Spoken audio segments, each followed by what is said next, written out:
আৰু সেই আইনখনত কোৱা গৈছিল যে মন্দিৰ বা তেনেধৰণৰ অনুষ্ঠান প্ৰতিষ্ঠানৰ 5 কিলোমিটাৰ ব্যাসাৰ্ধৰ ভিতৰত কোনো ধৰণৰ গো হত্যা নচলিব।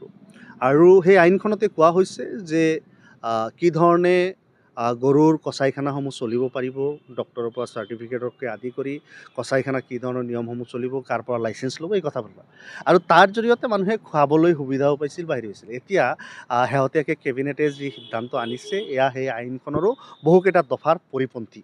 তাতোকৈ গুৰুত্বপূৰ্ণ কথাটো হৈছে যে কংগ্ৰেছৰ নেতা ধুবুৰীৰ সাংসদ ৰকিবুল হুছেইন চাহাবৰ মুখ চুপতি আৰু তেখেত মুখ্যমন্ত্ৰীৰ সৈতে কৰি থকা গোমাংসৰ যি পিৰিতি, আমি পিৰিতি বুলি ক'ম, তেওঁলোক দুজন বন্ধু, তেওঁলোকৰ তাৰো বাকযুদ্ধ নহয়, তেওঁলোকৰ পিৰিতিহে চলে।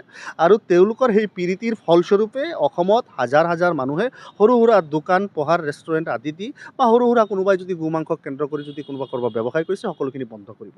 আৰু আমি ব্যক্তিগতভাৱে বা আমাৰ দলে ভাবোঁ যে কোনে কি মাংস খাব নাখাব তাৰ পাকঘৰলৈ আমি উনুকিয়াই চোৱাৰ প্ৰয়োজনতা নাই। যাৰ যি খোৱাৰ হেৰি আছে তেওঁ খাওক, সোৱাদ অনুযায়ী খালেই হ'ল। আৰু সেই ক্ষেত্ৰত দেখা গৈছে যে গোমাংস কেন্দ্ৰিক ৰাজনীতিৰ জৰিয়তে ধৰ্মীয় মেৰুকৰণ আৰু ধ্ৰুৱীকৰণৰ ৰাজনীতি কৰিব। আৰু এই ৰাজনীতিয়ে বিজেপিক অৱশ্যেই লাভান্বিত কৰিব। কিন্তু তাতোকৈ ডাঙৰ কথাটো হৈছে অৰ্থনৈতিক ক্ষেত্ৰখনত যিটো আপোনাৰ ব্যাহত হ'ব। আজি মিচিং মানুহেই কওক বা চৰাঞ্চলৰ মানুহেই কওক, তেওঁলোকৰ মূলতঃ জীৱিকাৰ উৎসৰ ভিতৰত কিন্তু গৰু এটা।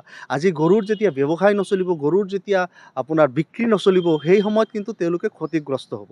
ইয়াৰ উপৰিও উত্তৰ প্ৰদেশত আমি দেখিছোঁ, ৰাজস্থানত দেখিছোঁ, যিসমূহ ৰাজ্যত গৰু বেণ্ড আছে, তাতে ৰাস্তা ঘাটে হাইৱেৰ ওপৰত চাবচোন শ গৰু, আৰু গোশালাসমূহত চাবচোন কিমান হাজাৰ হাজাৰ গৰু অনাপুষ্টি, তাতে যত্নহীনতাত যি ধৰণে হেৰি হৈ আছে। আৰু তাৰ ওপৰত চৰকাৰে পইচা পাতিও খৰচ কৰিব লাগে। গতিকে অৰ্থনৈতিক দৃষ্টিকোণৰ পৰা আৰম্ভ কৰি ধৰ্মীয় মেৰুকৰণৰ ৰাজনীতি কৰিবলৈ বহুত বিষয় আছে। অৰ্থনৈতিক দৃষ্টিকোণৰ পৰা আৰম্ভ কৰি হাজাৰ হাজাৰ মানুহৰ জীৱন জীৱিকাৰ এই বিষয়টোৰ ওপৰত চৰকাৰে হস্তক্ষেপ নকৰা উচিত। আমি ভাবোঁ যে কেবিনেটৰ এই সিদ্ধান্ত বাতিল কৰিব লাগে।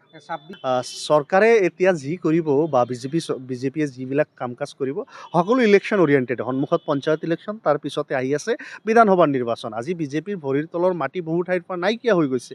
যি ঠাইত বিৰোধীৰ সৈতে যুঁজ হ'ব নালাগিছিল বিজেপিৰ, সেই ঠাইত যুঁজ হৈছে। চৰকাৰখনৰ বিৰুদ্ধে এণ্টি ইনকাম্বেঞ্চি অহাটো তেনেই স্বাভাৱিক। মানুহক নগদ দি ৰাজ্যৰ অৰ্থনৈতিক অৱস্থা যিটো কৰিছে, আপোনালোকে দেখিছে যে চৰকাৰখনে 17,000 কোটি টকাতকৈ অধিক ঠিকাদাৰক বকেয়া আদায় দিবলৈ আছে বা অন্যান্য পইচা পাতি দিবলৈ আছে। এই কথা বতৰাবিলাক মানুহে ইতিমধ্যে বুজি পাইছে।